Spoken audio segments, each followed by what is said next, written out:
तुर्की के राष्ट्रपति रजब तैयब अर्दोगान अपनी बयानबाजी और पलटी मारने की आदतों के लिए दुनिया भर में जाने जाते हैं। अरब और मुस्लिम देशों में जाकर इजराइल के खिलाफ आग उगलना हो या पश्चिमी देशों में अमेरिका के बीच बैठकर उनकी हाँ में हाँ मिलाते हुए पड़ोसी देशों को तबाह करना, या फिर अमेरिका के आलोचक देशों के साथ बैठकर अमेरिका को आंखें दिखाना, अर्दोगान हर जगह पल पल रंग बदलते नजर आ रहे हैं। ताज़ा मामला इजराइल को लेकर है। ज्यादा पुरानी बात नहीं है जब अर्दोगान इजराइल के खिलाफ जहर उगलते हुए नजर आते थे, लेकिन आजकल वह इजराइल की बेरुखी के बाद भी तल अवीव से रिश्ते को सुधारने की दुहाई देते हुए नजर आ रहे हैं। संयुक्त राष्ट्र की वार्षिक सभा में हिस्सा लेने के लिए न्यूयॉर्क पहुंचे अर्दोगान ने यहाँ एक यहूदी दल से मुलाकात करने के बाद कहा कि वो ज़ायोनी अधिकारियों से मुलाकात करने के लिए जल्द ही इजराइल की यात्रा पर जाएंगे। अर्दोगान ने कहा कि मैंने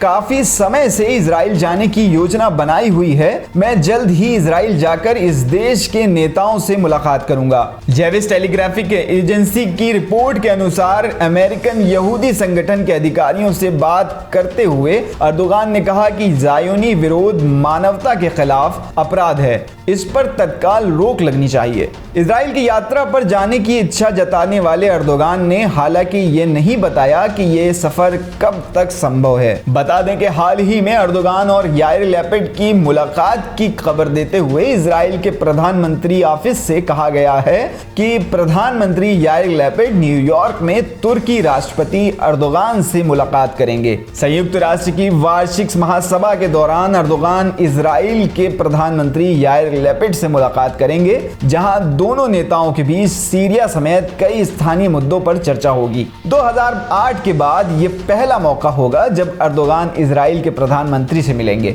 इससे पहले इजराइल के राष्ट्रपति इसहाक हर्जोग ने इसी साल मार्च में अपनी तुर्की यात्रा के दौरान अर्दोगान से मुलाकात की थी।